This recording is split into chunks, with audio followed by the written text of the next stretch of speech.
Hey, this is Dave from metalepidemic.com. Thank you for checking out our YouTube video. Please feel free to hit the subscribe button below if you like this type of content, and we hope you enjoy the review.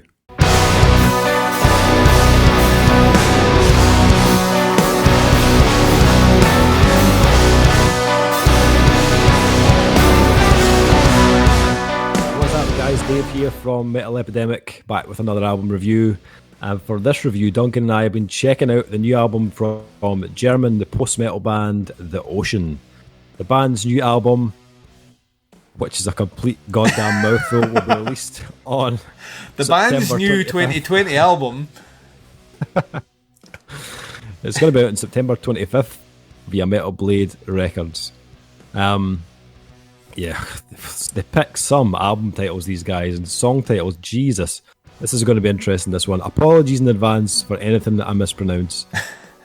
This is album number 8 for The Ocean. And to be honest, like, out of that back catalogue, I don't know if there's any albums you would consider to be a bad album, to be honest. No, Really? one of those bands that continually prove, I think, not only to themselves but to their audience, that they're a thinking man's band, if you know what I mean. Yeah. They really, really, like, every album feels like, and we'll get into specific songs, but every album feels like a huge amount of time has went into writing the songs. Like, an abnormal amount of time has went into crafting an album. And there's not a lot of bands that I think do that anymore on that level. Specifically this genre is where I think bands like that shine, the kind of post-metal stuff. I think bands feel like they spend a silly amount of time making sure every fucking detail's right. This band definitely come across like they've been planning this for a long time. The album is titled Phanerozoic II, Mesozoic Cenozoic, I think, which is a direct continuation of their previous album, Phanerozoic I, which was released in 2018. Which makes me think maybe these two albums are best listened to as a whole. Well, Dave, actually, this is the first time I listened to a previous album before going into the new album. Oh, so interesting. So this new record is subdivided into two periods.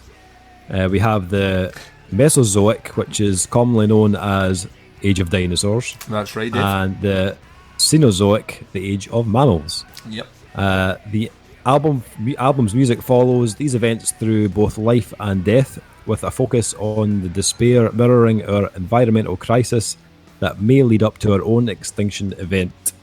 I mean, we can only hope at this stage.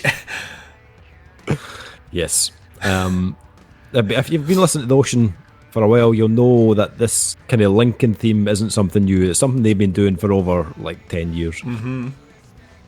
So, the album opener, Triassic, for me, partly what I was expecting from The Ocean. It ticks a lot of the boxes as an opening track. You know, it fits a lot of fits the mold of a track that kind of builds from a lot of like clean textures and light chords and melodic vocals, even kind of down to the drummer switching his snare off and using it more as kind of percussion. This eventually builds and erupts into a wave of kind of post-metal riffs with kind of more aggressive tones vocally and rhythmically. But there was two things that were a little different than usual. This track and some of the other tracks on this album had this vibe that almost reminded me of the kind of more melodic tones of the newer Gojira material. I don't think you're wrong there. So something I'd never noticed before, but I don't know if it struck me so much because we've just had a new track from Gojira and it's still fresh in my memory. I'm not sure, but my initial instinct was, oh, that's kind of slightly reminiscent of Gojira. The other thing on this track was it had a bit of a Middle Eastern kind of vibe to it. From the like kind of guitar lead work and then some of the kind of tribal style rhythms and percussion. Not something I was expecting, but I really dug it as an opener, and it totally caught my attention for something that I wasn't really expecting. I don't know, did you feel the same? Did you get that? Yeah, so to me, what was the noticeable thing on this one is this is, we're going to talk about a couple of these tracks on this album are, on the longer side, mostly weighted to the front of the album rather than to the back.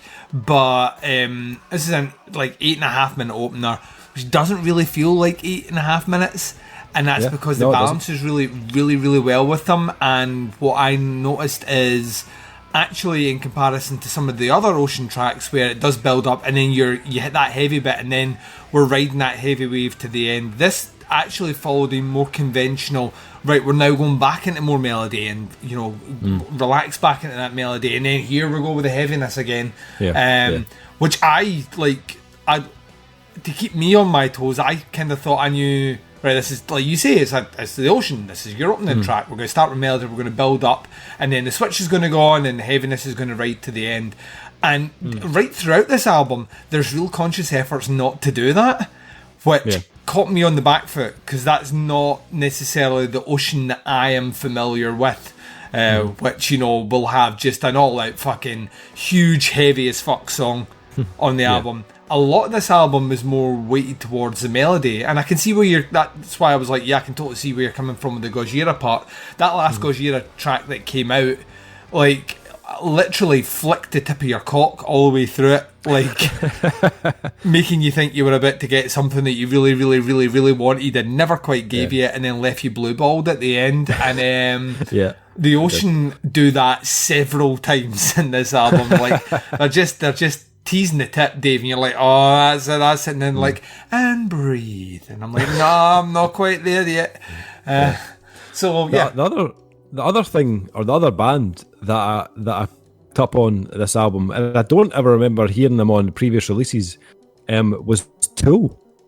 Yes, there's a huge Tool thing in here. I'm glad you picked that up. And yes, I can't ever they're not a Tool sounding band at all, so it's weird. The first two tracks in particular are littered with Tool-esque kind of guitar and percussive rhythms. The heavier stuff not so much, but they're in there most definitely. And it appears slightly later on the album on tracks like Eocene as well. But jumping back for a second, track 2, Jurassic Cretaceous. This is an absolute giant of a track, and not just in length, it's 13 and a half minutes or something. This was a single, by the way. Listen, I want to fucking buy this guy a pint again, because we met the Ocean a while ago and interviewed him, but I want to buy him another pint. The reason I want to buy him another pint is the fucking balls on this guy to go you know what? Yes, we will give you a single record label. We get to choose them. Yep. Here's the longest track on there. Yes, it's the longest track by about 5.5 minutes more. Let them listen to 3.5 minutes of, it's fuck, you know what I mean? I love this track. It is absolutely brimming with progressive and post-metal riffs. Could be one of the best tracks I've heard from the Ocean in a long time. I would agree. Everything just blends so well together. And then just when you think this track can't get any better, in steps Jonas from Catatonia with some guest vocals, and you're just like, what just happened? And then he just takes it to the next level. And that's not taken any away from is it Loic Rossetti, the Ocean vocalist, because his vocals in between Jonas's vocals are stupidly good. There's a line in that track, within the blink of an eye, wiped off the face of the earth. That was stuck in my head for days after listening to it. After hearing it once, it was in there, and it's got a really cool groove to it as well, which probably helped make it stick. But loved that track, absolutely loved it. It's one of those things where you're like that. Your vocals are fucking great, and they're like, oh yeah, here's just an exceptional singer to just join me on this track. It's still to me this is the best song on the album. I fell in love with this pretty hard. But once again, I'd heard it before the album. So this one of the singles that came out a couple of weeks ago, and I'd heard it, and already I was giddy, like a little schoolgirl, waiting for this album to come out, and it doesn't disappoint. I mean, No. And they don't play their card too much either. Like the next song, Pleistocene, is that it? Or Pleistocene, Pleistocene. I don't know. Paleocene? Paleocene. That sounds better, Dave. Thanks. And if it's wrong, Dave said it. Paleocene couldn't be any different. No, You know I know. what I mean? What they've done, that big fucking opus of a track, and it finishes, and then they're like, right, let's settle back down. Just settle down. And I love that decision. It's measured. This is what I was saying about the thinking man's approach to it. This feels like song placement was like, and I mean, obviously they have their theme here, half album, representing different, different ages of the earth and stuff. But the placement, there's a groove and a flow to this album that feels, in the best levels, like a concept album shouldn't be a concept album just because lyrically it has, a story to tell. The musicality and the importance of song placement is just as paramount as the lyrical themes, and the Ocean nail it every time. Actually, every fucking time they nail it, and they've done it again here. Pleistocene, gives you exactly what you need after that huge song, as it brings it back down, strips it a bit more, and starts once again bringing you back into really well measured, really well crafted riffing. It's fucking great. Yeah, that I think that's a track that's got Thomas Halbrom on it as well. There's like two vocalists on the track. He sang for maybe still does in Breach and the Old One, but he was also a previous vocalist of The Ocean way back at the early days. Way back. So it's a really cool contrast between him and Loic on this track. Both very like powerful voices, but they've both got like a different like timbre to their voice. I love that track as well. Again, another kind of powerhouse of a track. Very reminiscent of the Precambrian era in terms of the kind of heaviness and a bit kind of darker in tone. Yeah. But I love the way these guys take you on a journey. Like every album takes you on a journey. It's the same with this. Like they hit you with all that kind of power and heaviness, but then like on tracks like Eocene and Oligocene, again, I'm not sure if I'm pronouncing that right, but they showcase all this melody and texture and like huge soundscapes that kind of harked back to like a more heliocentric feel, like back in those days, with the kind of clean guitars and lots of reverb, and almost like had like a bit of kind of shoegazy feel at times as well. Lots of melody and like deliberately slow pace, lots of nice clean vocals as well. Still catchy, still got the hooks, but different in tone, but kind of like still like fits the narrative as well. Miocene and Pleistocene. This is my favourite thing that's ever happened in a recording. Oh my god! You can't see his face, listeners. He's that gif of the Chihuahua, like with all the equations in front of him because his owner spelt out the word walk, so he doesn't know what he's saying. That's what Dave looks like. It's like, huh?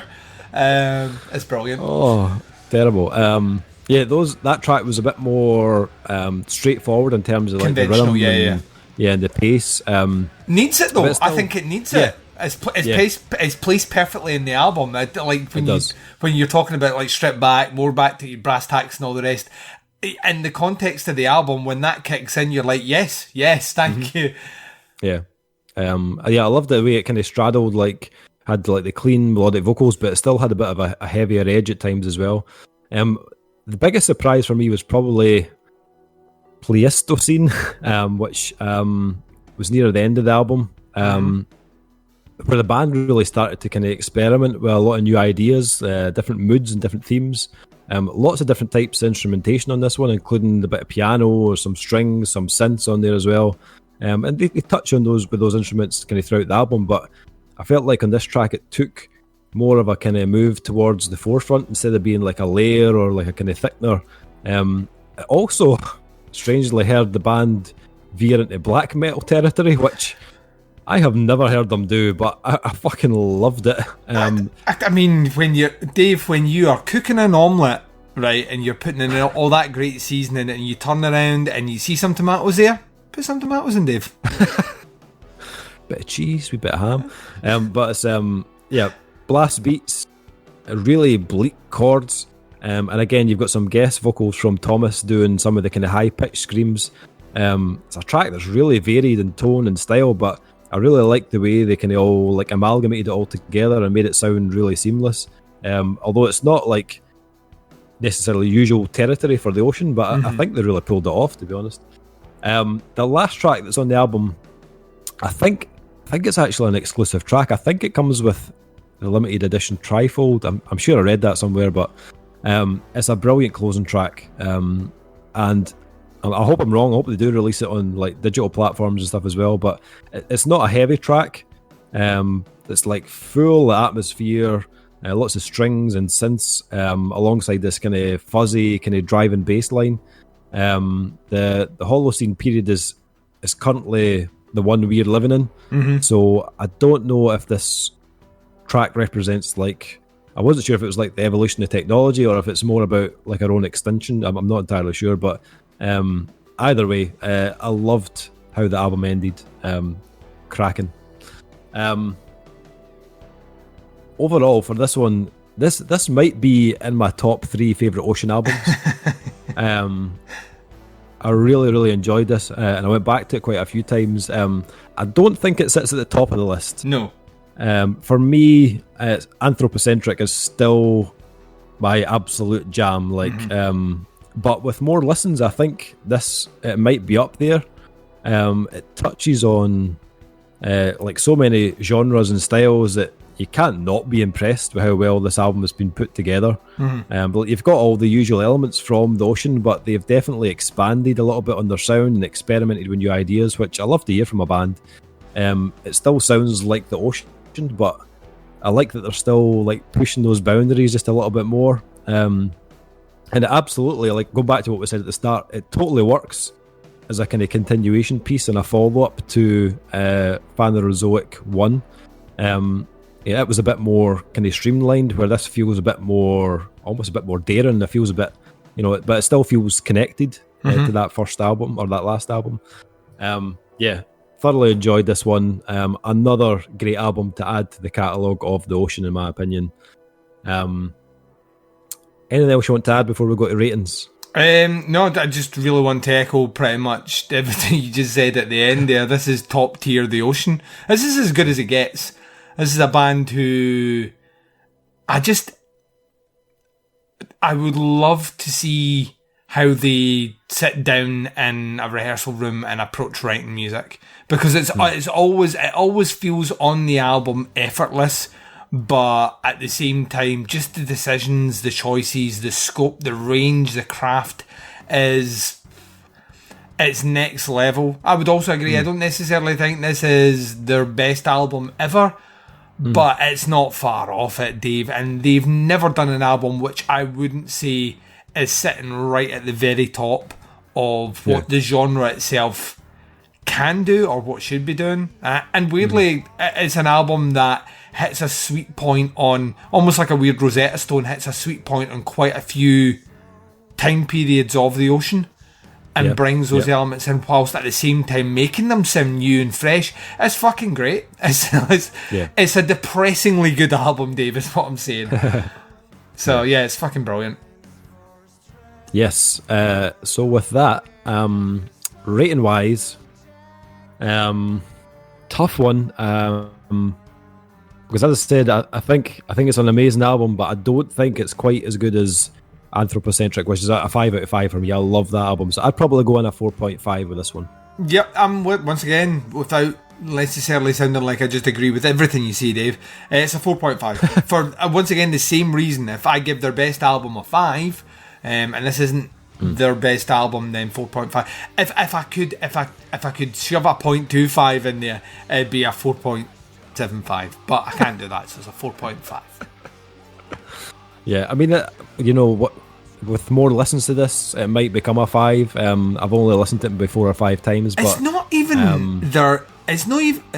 The weird thing about it is it's heavy in bits, but I wouldn't even necessarily say this even goes near as heavy as what they do usually. Yeah. True. And somehow it doesn't feel like they've compromised that for 1 second in their sound overall. This just sounds organically like this album should sound that way, and I love it for it. Yeah. Check this one out when it drops, guys. High recommendation from us. It comes out on September 25th on Metal Blade Records, and if you want to check the band out online, you can check them out at facebook.com/The Ocean Collective. Again, links will be in the description below. Thanks once again for checking out the review, much appreciated. Let us know what you think of the album. Drop some comments in below if you liked it, disliked it. Happy to discuss it with you. Thanks for checking out the review. We'll be back with another review very soon, but until then, take care and we'll speak to you soon. Bye, everyone.